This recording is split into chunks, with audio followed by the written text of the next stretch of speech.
नमस्ते मित्रों। जय श्री राम। हर हर महादेव। उम्मीद है आप सभी अच्छे होंगे, कुशल मंगल होंगे। आज आप सभी के समक्ष एक ऐसी कहानी प्रस्तुत करने वाला हूँ जिसमें आपको यह ज्ञात होगा कि इस चराचर जगत में, संपूर्ण विश्व में हमारे पास चाहे कितना भी निकृष्ट वस्तुएं क्यों न हो, सबका एक निश्चित कार्य होता है, एक निश्चित मूल्य होता है। बिना मूल्य के प्रत्येक वस्तुएं इस संसार में कोई मायने नहीं रखती। यह सर्वविदित है। ईश्वर ने इस जगत में जिस वस्तुओं का निर्माण किया है उनका एक निश्चित महत्व होता है। एक बार की बात है, विद्यार्थी शिक्षा ग्रहण करने के पश्चात अपने गुरु के पास जाते हैं और अपने गुरु से कहते हैं, गुरुदेव, हमारी शिक्षा पूर्ण हो चुकी है और हम सभी मिलकर आपको गुरु दक्षिणा देना चाहते हैं। कृपया आप हमें यह बताएं कि आपको गुरु दक्षिणा में कौन सी वस्तुएं चाहिए। गुरुदेव मुस्कुराते हुए कहते हैं, ये तो बहुत अच्छी बात है। ऐसा करो कि मुझे किसी प्रकार की वस्तुओं की आवश्यकता नहीं है। ये काम जाते जाते करते जाना कि मेरे लिए एक बड़ा थैला सूखे पत्ते देते जाना, जिससे मैं अपने कार्य करता रहूँगा आवश्यकता अनुसार। शिष्यों को बहुत आश्चर्य होता है, गुरुदेव हमसे सूखे पत्ते की डिमांड करते हैं। गुरु से आज्ञा लेकर वे सभी शिष्य सूखे पत्ते की तलाश में निकल जाते हैं। एक जंगल में जाते हैं जहाँ उन्हें ज्ञात होता है कि बहुत सारे पत्ते यहाँ मिल जाएंगे और वे आसानी से अपने गुरुदेव के लिए एक झोला, एक थैला सूखा पत्ता ले सकते हैं। जाने के पश्चात उन्हें ज्ञात होता है कि उस जंगल से सारे सूखे पत्ते गायब हैं। पता करते हैं तो उन्हें ज्ञात होता है कि व्यापारी उन सारे पत्तों को ले जा चुका है। वे व्यापारी के पास जाते हैं। व्यापारी कहता है कि इन पत्तों से हम पत्तल बनाते हैं। वे पत्तल जिसमें भोजन किया जाता है, पत्तल बनाते हैं और उस पत्ते को हमने कंपनी में, फैक्ट्री में भेज दिया है बनाने के लिए। बहुत मायूस होती हैं वे विद्यार्थी। व्यापारी उनसे कहता है, हाँ, एक बूढ़ी औरत थी जो कि वो ही पत्ता एकत्र कर रही थी। तुम चाहो तो उनके पास जा सकते हो, वहां संभवतः तुम्हें पत्ते मिल जाए। वे बूढ़ी औरत का घर तलाशते तलाशते उसके घर पहुंचते हैं। बूढ़ी औरत के भी वह पत्तों का जखीरा नहीं होता है। वह औरत कहती है कि मैंने तो इन पत्तों से भोजन बना लिया, इसे जलाकर। हमारे पास अभी पत्ते उपलब्ध नहीं हैं। विद्यार्थियों को बहुत आश्चर्य होता है कि गुरुदेव ने हमसे बहुत अपेक्षा से पत्ती की मांग की थी और हम उनकी मांग को पूरा नहीं कर पा रहे हैं। और आश्चर्य की बात है कि सभी जगह से सूखे पत्ते गायब हैं। अत्यंत विकट समस्या है। अब हम किस प्रकार से अपने गुरुदेव के पास जाएंगे। अंत में थके हारी वह पत्तों का अरेंजमेंट नहीं कर पाते हैं और वे गुरुदेव के पास पहुंचते हैं।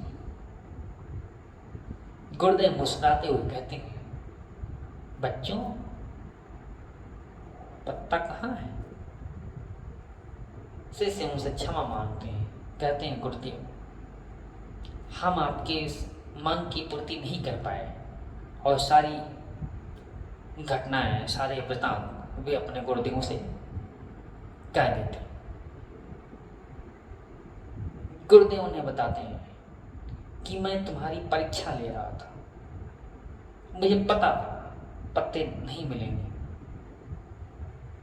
तुम्हें यह बताना था कि इस जगत में प्रत्येक वस्तुओं का एक निश्चित कार्य होता है, मूल्य होता है। कोई भी वस्तु या सेवाएं या कोई व्यक्ति इस चराचर जगत में उपस्थित है तो निश्चित रूप से उसका एक कुछ न कुछ विशिष्ट कार्य है। बिना कार्य के वह यहाँ इस जग में नहीं रह सकता है। यही शिक्षा के लिए मैंने तुम्हें पत्ते लाने को कहा था, बाकी मेरी कोई मंशा नहीं थी। शिष्य उनसे प्रोत्साहित होते हैं और उन्हें एक नया ज्ञान प्राप्त होता है कि इस जगत में प्रत्येक वस्तुओं का एक निश्चित कार्य है, निश्चित मूल्य है। सभी अपने आप में परिपूर्ण है। बिना परिपूर्णता के इस जगत में वह स्थिर ही नहीं रह सकते, टिक ही नहीं सकते हैं।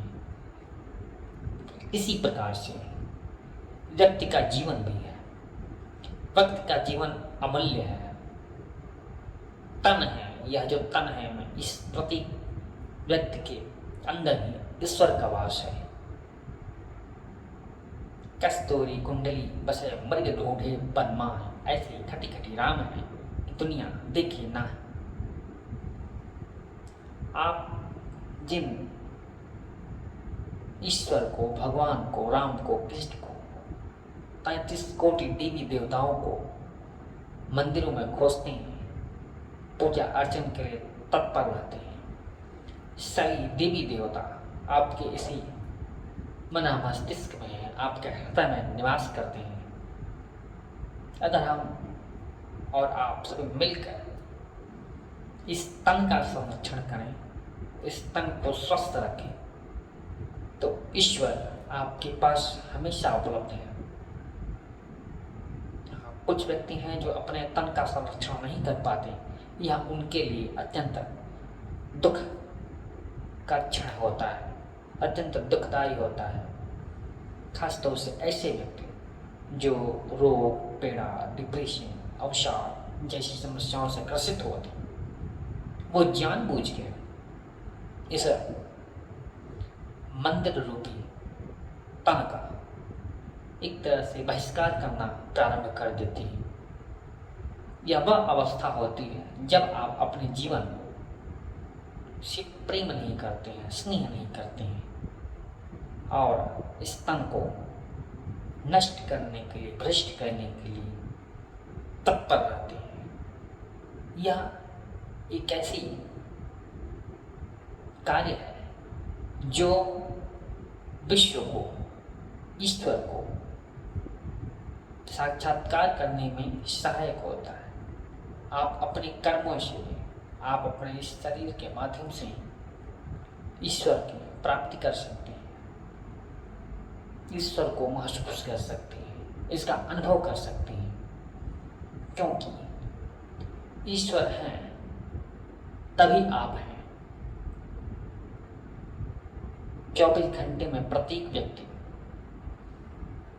मृत्युशैया पे हमें होता है। जब आप चिर निद्रा में होते हैं, ईश्वर की प्राणवायु प्रतिदिन आपको मिलती है, तभी आप सूर्योदय काल में अपनी आंखों को खोलते हैं। कई व्यक्ति ऐसे हैं जिन्हें प्राणवायु नहीं प्राप्त होती है उनके जीवन का कभी सूर्योदय ही नहीं होता। ये सारी चीजें आपके ईश्वर की देन है। ईश्वर ही आपको इस जगत में उत्पन्न किया है। ईश्वर ही आपका पालन करता है। ईश्वर ही आपका संहारक है। यह तन जो है आपका मंदिर है। इस तन का संरक्षण करना आपका उत्तरदायित्व है। इस तन के माध्यम से आप विश्व के सभी कार्य सुचारू रूप से कर सकते हैं। आप कार्य करने के लिए हैं, कर्म करने के लिए हैं, फल की आशा करने के लिए नहीं है। इस संसार में सभी व्यक्ति केवल कार्य सिद्धि के लिए हैं। अगर आप कार्य करेंगे तो निश्चित रूप से आपको आपके कार्यों के अनुसार फल मिलेगा। यह ईश्वर का विधान है, ईश्वर की रणनीति है। ईश्वर ही आपको अपने कार्यों के अनुसार फल देने के लिए आतुर है, तत्पर है।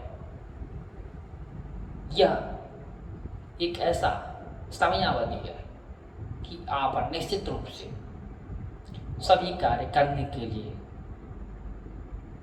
उत्सुक है, तत्पर है। क्योंकि अन्य मनुष्य के अलावा अन्य जीव जंतु पशु पक्षी आपके जैसे कार्यों को नहीं कर सकते हैं। उनके पास बोलने का अभाव है, समझने का अभाव है। हाथ, पैर, आँख, कान, नाक, मुंह, त्वचा, यह सारी चीजें जो इंद्रियां हैं, यह सारी इंद्रियों का समावेश इस मनुष्य के तन में ही है। इसलिए आप इस मनुष्य तन के माध्यम से ईश्वर का दर्शन कर सकते हैं और दर्शन करते हैं, प्रतिदिन करते हैं। इसमें कोई दो राय नहीं।